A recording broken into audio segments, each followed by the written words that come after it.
So first up in my run of swing theories and ideas and things to go and try out, this is going to be kind of a shout out, but not to two other YouTubers. They are teaching pros and professionals and stuff. They have pretty decent sized YouTube channels. I just like the fact that they're teaching the same exact things that I have personally developed myself without even knowing these people existed because they weren't on YouTube at that point. The stack and tilt was one of the swing theories that I kind of established on my own because of the fact that when I had my first group lesson at 7, it was the old swing of you lift your front leg and you transfer your weight to your right, and then as you come down, you transfer your weight to the left. So it was a big sweeping, swinging motion, and it took me forever to stop 3 things because that swing developed bad habits of. First one is when you sway, your center of balance is moving, and that's going to create a massive zone of inconsistency. We aren't playing wooden shafts anymore. You don't need to sway because you're not trying to create a timing with the way that the shaft is bending. A good way to go and stop that, I used to put a golf ball underneath my right heel, or more right here in the bridge of my foot, just so it would keep me leaned forward. That's where I started getting the idea of the stack and tilt. So you swing back and put your weight, basically you want to get the feeling of this shoulder over your forward foot, and when you come down, you just kind of drop your hip forward, and that creates the tilt. That will stop you from, again, swaying, which creates inconsistency, and it'll keep your head more still. You're not going to have as much of a head bob if your weight is going to be more forward. Yes, your head's going to move during the swing. That's going to be a factor. You can't keep your head perfectly still. But if you minimize it, that's going to help out drastically.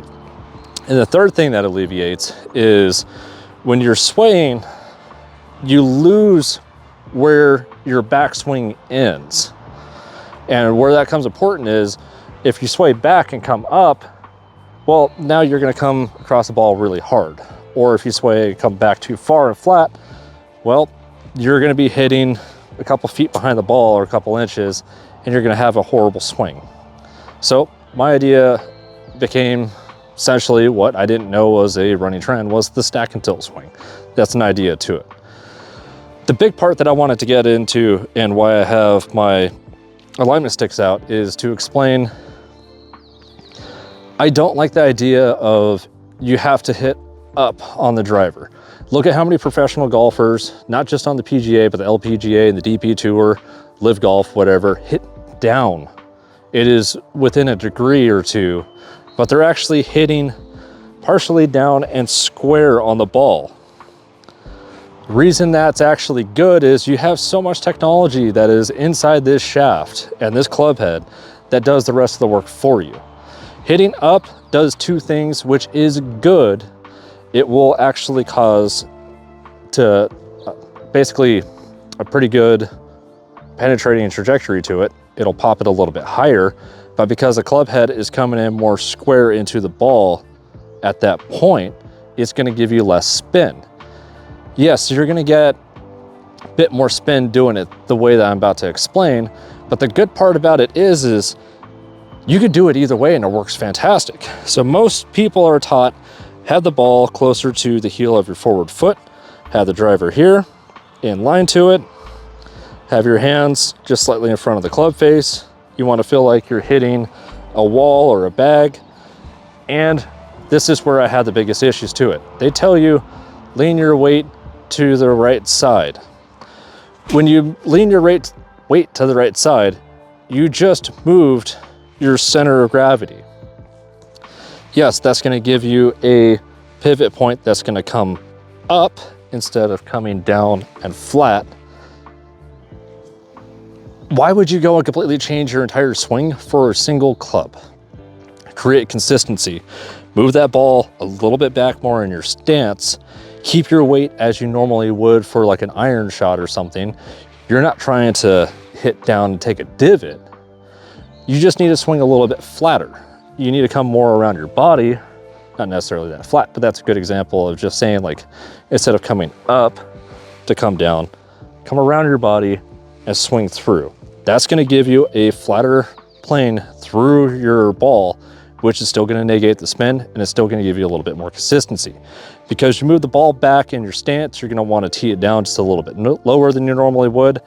I usually do about a third to a quarter of the ball above the club face because I'm still trying to hit in this sweet spot. It'll also help you from crowning it because you're not going to get underneath it as much. It's going to protect your clubs in the long run, but you can still generate more power and confidence. When you go and move your weight back, you're losing that athletic stance. Everything you want is essentially a fighter stance or an athletic stance. That's why they say weight on the ball of your feet. You're going to want to keep everything inside your cylinder. Just imagine you're standing inside of a tube or a cylinder or something, and your movements are going to be within that, giving you a very stable, balanced shot. So when you swing up on the ball and your weight is back on your leg, you can't confidently maintain that balance because it's a big issue. All of your weight is going to make it very inconsistent, very hard. Again, why would you change your entire swing just to go and do one simple swing or one shot? So keep your weight more equal, about 50-50, 60-40. Play a flatter swing plane and swing through. You could get more power, more confidence, more oomph into that. You might actually see an increase in swing speed because you have better balance. And that's going to be a good confidence building to it. Your goal on how you want to hit it is pretty neutral. You want about a 0 to a -1. By -1, I mean hitting down on the ball, but you want it to be pretty neutral at the bottom of your swing plane, which is why you're moving it slightly more middle of your stance. That's going to give you a lot more power. It's going to give you a lot more hit, and it's going to give you a lot more consistency. The biggest issue when it comes to leaning back as well is your swing arc is changing. So your swing arc is going to be something about here at a standard, 50-50 weight. When you lean your weight back, now your swing arc is moved back here. What is that going to do in the long run? So with your driver, if you have a horrible slice and you're trying to dramatically either move it in front of your forward foot or you're trying to lean way back, you're already finished through half of your low point of your swing, and you're coming from the inside out at that point. Because from the start, your club is coming in, you hit that low point, and then the club is going to start to drift back. The further back you move your weight, the further away from the ball that goes. And now you just made a big detriment in that impact point because you're trying to hit something up from the inside out.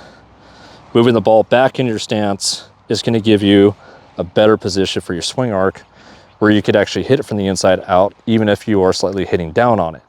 If you're going to be losing out on distance because you're gaining some spin, figure it out in your stance by tweaking with it a little bit on where it's going to give you the consistency that you want.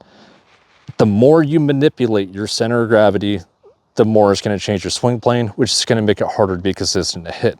Try to mimic every single shot to be the same. So if you agree or disagree, or you have any ideas on how you've formulated a way to make this work, leave a comment down below. I'm curious to hear what you say. If you want to see more ideas like this, please like and subscribe, follow me for more. Keep it in the fairway. Have a good one.